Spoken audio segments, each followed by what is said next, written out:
কোরবানি দাতা মাথার চুল, হাতের নখ, বগলের নিচের পশম, নাভির নিচের পশম এগুলো কাটতে পারবে কি পারবে না?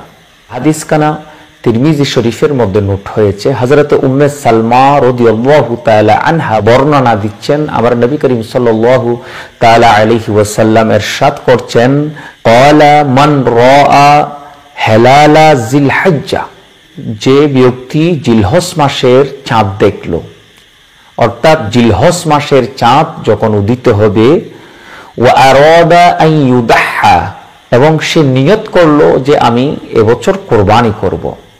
জিলহজ মাসের চাঁদ উদিত হলো, চাঁদ দেখা গেল, অতঃপর ব্যক্তি নিয়ত করলো যে আমি এবছর কোরবানি করব।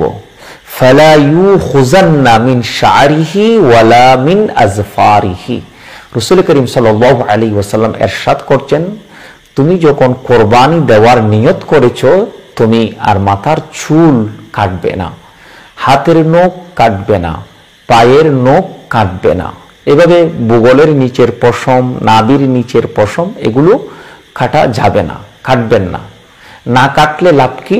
আল্লাহ আপনার আমলনামায় মুস্তাহাব আমলের সওয়াব দান করবে। অতএব যারা কোরবানি দিবেন, কোরবানি দাতা জিলহজ মাসের চাঁদ উদিত হওয়ার সাথে সাথে 10 তারিখ পর্যন্ত, অথবা যেদিন আপনি কোরবানি দিবেন সেদিন পর্যন্ত আপনি মাথার চুল কাটবেন না, পায়ের নখ কাটবেন না, হাতের নখ কাটবেন না, বগলের নিচের পশম, নাভির নিচের পশম আপনি কাটবেন না, গোফ কাটবেন না। এগুলো যেভাবে আছে সেভাবে রেখে দিবেন, আপনি মুস্তাহাব আমলের সওয়াব পেয়ে যাবেন।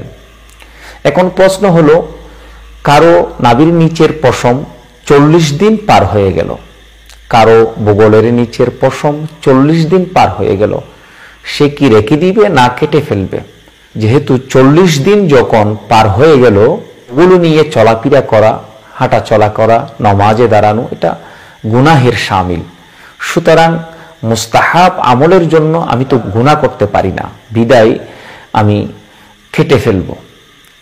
কেটে ফেলতে হবে, কেটে ফেলাটা উত্তম, সবচাইতে কেটে ফেলাটা সবচাইতে বেশি উত্তম। দ্বিতীয় প্রশ্ন হলো, এটা তো কোরবানি দাতার জন্য এই মাসালা, যারা কোরবানি দিবেন তারা মাথার চুল, গোফ, হাতের নখ, পায়ের নখ এগুলো কাটবে না। আর যারা কোরবানি দিবেন না তাদের জন্য কি মাসালা, তাদের জন্য কি ফাইসালা, তাদের জন্য কি মেসেজ ইসলাম দিচ্ছে? রাসূল করিম সাল্লাল্লাহু তাআলা আলাইহি ওয়াসাল্লামের একজন সাহাবা আমার নবীকে এসে বললেন, ইয়া রাসূলুল্লাহ, আমার ঘরে একটা গাভী আছে, ওই গাভী ছাড়া আমার আর কিছুই নেই, আর কোনো সম্বল নেই। ইয়া রাসূলুল্লাহ, আমাকে কি কোরবানি দিতে হবে? রাসূল করিম সাল্লাল্লাহু তাআলা আলাইহি ওয়াসাল্লাম বললেন, ক্বালা লা, হে আমার সাহাবা, তোমাকে কোরবানি দিতে হবে না, ওয়ালাকিন, যাও, তুমি যাও, খুস মিন শা'রিকা, তোমার চুল কেটে ফেলো, ওয়া আযফারিকা, তোমার পায়ের নখ, হাতের নখ কেটে ফেলো। ইয়া রাসূলুল্লাহ, আমি তো কোরবানি দিচ্ছি না, আমি মাথার চুল কাটলে, হাতের নখ কাটলে আমার কি লাভ? তখন রাসূল করিম সাল্লাল্লাহু তাআলা আলাইহি ওয়াসাল্লাম ইরশাদ করছেন, তুমি হাতের নখ, মাথার চুল কাটলে আল্লাহর কাছে তুমি কোরবানি দাতা হিসাবে তুমি গ্রহণযোগ্যতা লাভ করবে, তোমাকে কোরবানি দাতার সমপরিমাণ সওয়াব আল্লাহ তোমার আমলনামায় দান করবে।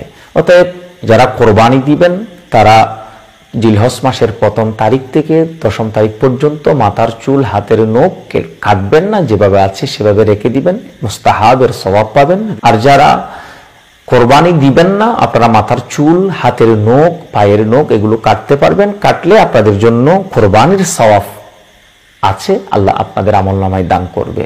এখন আমরা জিলহজ মাসের চাঁদ উদিত হওয়ার আগে আগে আমরা যদি মাথার চুল কেটে ফেলি, যারা কোরবানি দাতা রয়েছেন আপনাদেরকে বলছি, জিলহজ মাসের চাঁদ উদিত হওয়ার আগে আগে মাথার চুল কেটে ফেলেন, হাতের নখ কেটে ফেলেন, বগলের নিচের পশম, নাভির নিচের পশম এগুলো কেটে ফেলেন, একেবারে পরিচ্ছন্ন হয়ে যান।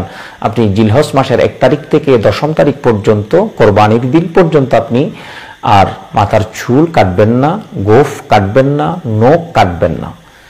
এটা না কাটার মধ্যে অনেক ফজিলত রয়েছে, অনেক সওয়াব রয়েছে। বিশেষ করে আল্লাহ আপনার আমলনামায় মুস্তাহাবের সওয়াব দান করবে। আল্লাহ পাক আমাদেরকে এই আমলটা করার তৌফিক দান করুক, আমিন। আসসালামু আলাইকুম ওয়া রাহমাতুল্লাহি ওয়া বারাকাতুহু।